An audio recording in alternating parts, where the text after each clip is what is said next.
Is it an antenna, a ventilation element, or some kind of strange acoustic panel? Here's an even more concise and accurate version. This is the JBL Biradial Constant Coverage Horn, Model 23608A. It is used in professional sound systems for directional and uniform distribution of high-frequency sound. What it is, a horn waveguide that amplifies and directs sound from the driver. It does not produce sound on its own. The 2360A has a 90 RX 40-degree dispersion angle, making it ideal for stadiums and halls. Shape and mounting. The biradial shape reduces distortion and provides a uniform sound. There is a mounting plate with a slot for attaching the driver at the back. The labels are technical markings.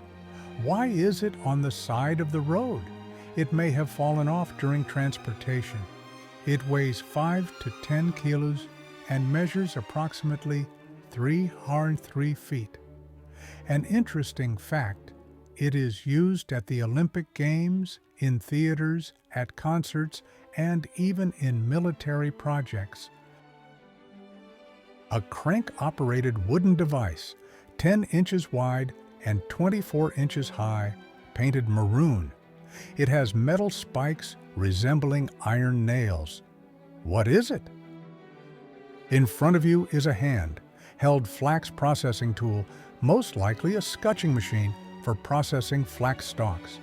Its main task is to separate the woody part, bonfires, from the long flax fibers after soaking and drying the plant.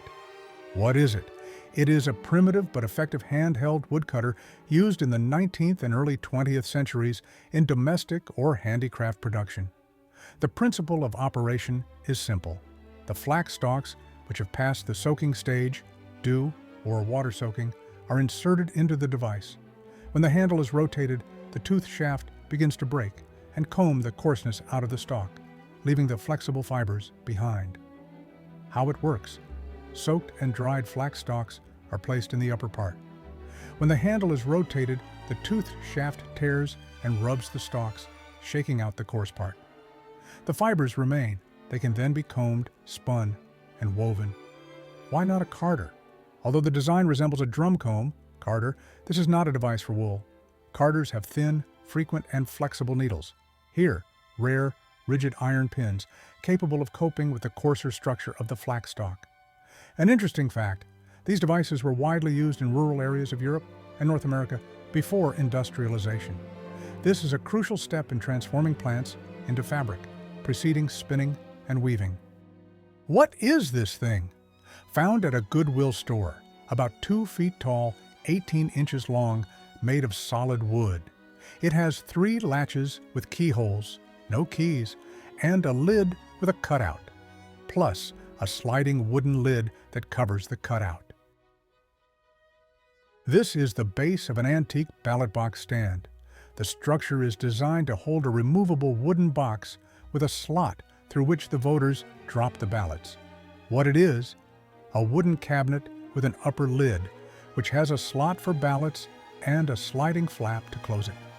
Has 3 locks without keys, probably used to lock the removable drawer inside. The central part is missing, the box itself, which was supposed to be inserted and fixed. How it was used. 1. A lockable box was inserted inside.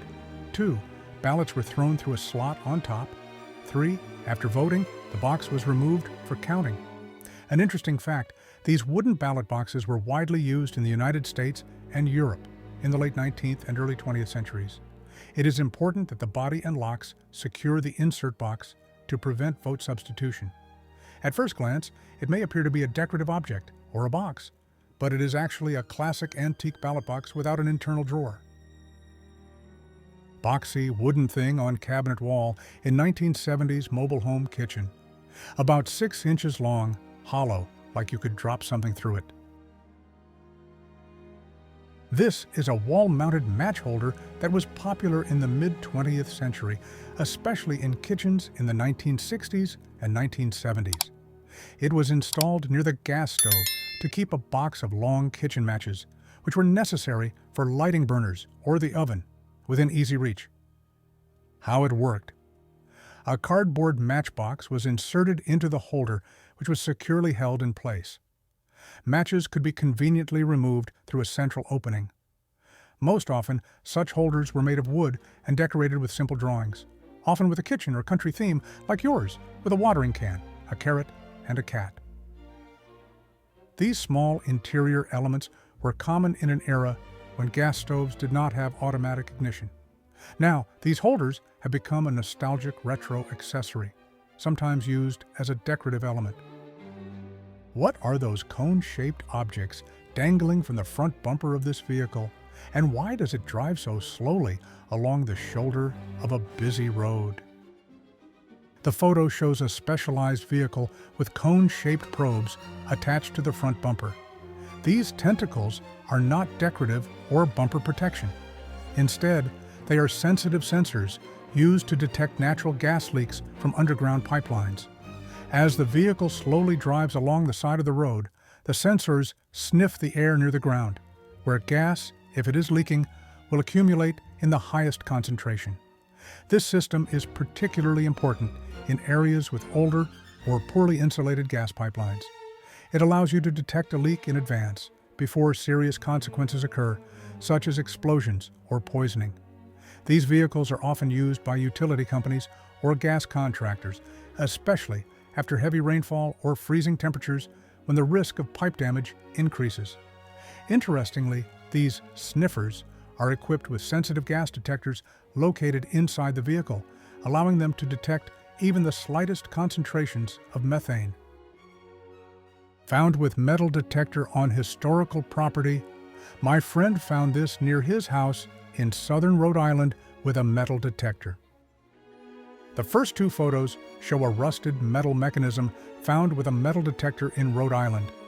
The gears and a square drive hole are visible. The third photo shows a similar item in good condition, which is an old car horn, known as an ahuga horn, that was popular in the 1920s. What is it? It is a part of a mechanical horn that was used in early 20th century cars. The horn produced sound by rubbing a gear-driven cam against a metal diaphragm. The diaphragm vibrated and the horn amplified the sound, resulting in the distinctive HUGA sound. The mechanism was activated either by a pedal or an electric motor. A square hole was used to connect the drive. These horns were installed on Ford Model T, Buick, Cadillac, and other early cars. They were simple, loud, and became a recognizable symbol of the era. An interesting fact, the ahuga sound has become so iconic that it is still used in cartoons and retro comedies as an audio symbol of an old car. The find is valuable as an engineering artifact and a part of automotive history. What's the vision blocker thing an assembly line worker is wearing? The photo shows a scene from an industrial assembly line in the first half of the 20th century. The person on the left side of the frame is wearing a strange device on their head, which is neither a hard hat nor a uniform. This device is known as an eye shade, a work accessory that was once widely used in factories, offices, and even courtrooms. The purpose of the eye shade was to protect the wearer's eyes from the bright overhead lighting. In those days, incandescent or mercury lamps in factories and offices were often very bright, causing glare and eye strain. Eye shade blocked direct light and helped to focus on small work, especially relevant on factory lines where precision and speed were required. Such visors were made of various materials. The most common was celluloid, nitrocellulose, cream or white on top, dark green or black on the bottom to reduce reflection. Sometimes they were made of leather, felt, or thick paper, depending on the availability and class of production. They were especially popular in the 1920s and 1940s. They were worn not only by workers, but also by accountants, typists, and stenographers, who had to strain their eyes for hours in bright light. They were a kind of analog of modern monitor goggles. This accessory has long since become a thing of the past, but it remains a distinctive symbol of the industrial era and the office culture of the early 20th century. Dear friends, there are many videos on this topic on my channel. Subscribe and like to know when the videos are released. Wooden boat-like structures with lids found in garage attic, about 7 to 9 feet long each. The photos show large wooden structures found in the attic of the garage. They resemble the halves of boat hulls, elongated, tapering to the bow, with removable covers and rectangular holes. Judging by their size, about 7 to 9 feet long each, they can be interpreted as components of a homemade catamaran, or, more likely, molds for making fiberglass boat hulls. There are several details in favor of the shape version. Inside the compartments, there are transverse partitions that are not designed to accommodate a person but are suitable to enhance the shape when laying out the material. The surfaces are smooth and simple, which is typical for a positive shape, on which layers of fiberglass and resin can be applied. The presence of lids allows you to hide these cavities after filling or reuse the molds. Most likely, this is a DIY project to create two halves of a catamaran, where each hull is afloat. Assembling them together with the central platform would have resulted in a full-fledged, double-hulled boat. Such projects were particularly popular among hobbyists in the 1970s and 1990s, when materials for boat building became more accessible and blueprints were widely available in magazines and brochures. These shapes may have been left over from a previous owner who engaged in small-scale boat building or experimentation with homemade watercraft. What is this rod with coin tips on both sides? Silver, 10 centimeters long, 200 degree, black, wood carving. The photos show a massive metal cylinder with coins embedded in the ends and an engraved inscription that reads PHLL. The object is approximately 10 centimeters long and weighs around 200 grams. At first glance, it may appear to be an unusual souvenir or a time capsule, but in reality, it is a homemade or artisanal case for storing tungsten electrodes used in TIG welding, argon arc welding. Such cylindrical containers allow you to store and carry fragile and expensive electrodes securely and compactly, protecting them from dirt, damage, and moisture. The metal construction is particularly practical in a workshop environment where tools, sparks, and shavings are present. The coins embedded in the ends do not have a technical function. They are likely a decorative or symbolic choice, often seen in the work of welders. It is a way to add personality to the tool or distinguish it from other similar cylinders. The use of old silver coins, as in this case, can symbolize a respect for precision, experience, or even family affiliation, especially if the object was handmade and passed down from master to master. The signature PHLL is most likely the initials of the owner or maker of the container. This object is an example of a functional engineering object that also carries the mark of a culture of craftsmanship and individuality. In the drawer of the filing cabinet in the office, what could it be? Could it be the code for a cold wallet? The photo shows a hardware token for two-factor authentication issued by the Huntington Bank. This device is used for secure login to corporate systems or online banking when one password is not enough. What is it and how does it work? It is a one-way, one-time password, OTP generator. The built-in microcontroller and battery generate unique 6 or 8-digit codes synchronized by time or event. They are usually updated every 30-60 seconds or at the push of a button. Such tokens cannot be cloned. The code works only at a certain moment, are linked to a specific account, often at the stage of issuing a device, are used in the banking sector, corporate IT infrastructure, government systems. Why is it in the office devices like this were often issued to company employees or bank customers, for example, large business customers of Huntington Bank, before the era of mobile applications? They were kept in drawers or safes in case of logging into protected systems. Why is it now? Although today most users have switched to mobile applications, Google Authenticator, Microsoft Authenticator, SMS codes, such physical tokens are still used in highly secure systems where phones are prohibited, there's no internet, strict hardware security is required. Why do people wear a metal capsule with holes on their bodies? This is a portable device for moxa therapy, a traditional method of Eastern medicine based on the application of heat to biologically active points on the body. Inside the metal container, there is a smoldering wormwood, most commonly dried Artemisia wormwood, which releases a steady, penetrating heat when burned.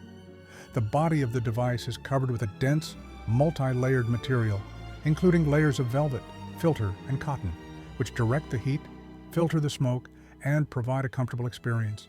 The device is attached to the body with an adjustable strap and can be used on different areas: the neck, back, head, stomach, knees, ankles, and arms. Thanks to its special design, the smoke is barely released, and the heat is gently and deeply absorbed by the tissues. Moxotherapy is used to improve blood circulation, relieve pain, boost immunity, and restore energy balance. I asked my husband what kind of shelf it was in the basement, but he didn't even know. Here is a slightly shortened and simplified version. The photos show a rare device from the past, a built-in wall-mounted shoe care cabinet, which was popular in the mid-20th century, especially in high-end homes and hotels. What is it? It is a metal niche in the wall with compartments and a retractable platform. Inside, there are brushes, creams, rags, and everything necessary for polishing shoes. How did it work? A person would place their foot on the retractable stand, pick up the appropriate brush or cream, and manually clean their shoe. The device is completely mechanical, but it is very practical and well thought out. Why is it interesting? Today, such cabinets are rare. They reflect a bygone era when the appearance and care of shoes were an important part of everyday culture. It was a true mini-shoe hygiene station hidden in the wall. My grandfather died recently, and when I was cleaning his house, I found this thing. Is it a compass or something else? Вот немного сокращенная и упрощенная версия текста на английском. The photos show a rare and nearly forgotten device called a curvimeter, or a map measurer. Though it looks like a wristwatch, it's not for telling time. What is it? A curvimeter is a mechanical tool used to measure the length of curved lines on maps, like roads or rivers. Instead of clock hands, the dial features multiple circular scales, e.g. 1/25,000, 1/100,000. A wheel wheel at the base rolls along the map. How is it used? 1. Select the map scale. 2. Place the device at the route start. 3. Roll the wheel along the path. 4. Read the distance on the scale in kilometers or miles. Why is it interesting? Before GPS or Google Maps, curvimeters were essential for travelers, soldiers, and cartographers. Some models were pocket-sized or even worn like watches, making them very portable. Fun fact, vintage curvimeters from the USSR or Germany are now sought after by collectors as rare antiques. Despite the watch-like design, this tool was vital for precise distance measurement on paper maps. It's some kind of strange metal branch or part. What could it be used for? The photo shows an unusual metal part with horns. This is the anatomical handle of a sports rapier, also known as a pistol handle. What is it? The handle is where the blade of a rapier, sword, or saber is attached. Its shape allows the fencer to have precise control over the blade, especially during thrusts and close combat. How is it designed? It has a curved shape with finger grooves. It is made of metal, sometimes with a plastic coating, often adjusted to fit the athlete's hand. Built into the guard, why is it needed? This grip provides precise movements, quick changes of position, less strain on the wrist, a high level of technique. An interesting fact, gun grips are used in fencing and épée, but they are prohibited in saber, where different rules apply. Hey, what's that thing with the chains and gears? Is it from a bike or some old car? You've found a true engineering artifact from the late 19th and early 20th centuries. This is a wire fence weaving machine, patented by J.M. Barber on August 20th, 1901. In its time, it was called a wire fence machine. What is it? It is a mechanical device that simultaneously stretches and twists wire, creating a sturdy mesh fence. A system of sprockets and chains ensures uniform rotation and tension of all the strands. How does it work? 1. The wire is passed through the sprockets. 2. The handle starts the chain mechanism. 3. The wires are twisted together. 4. The output is a ready-made fence section. Why was this necessary? Previously, the wire was stretched manually, which was time-consuming and uneven. Barber's machine allowed for doing everything quickly, right in the field, obtaining a strong and even mesh. Work alone, historical context. At the beginning of the 20th century, farmers needed cheap, reliable fences. Such machines have become a real revolution in the construction of fences. Such devices are rare today. They can only be found in museums or private collections.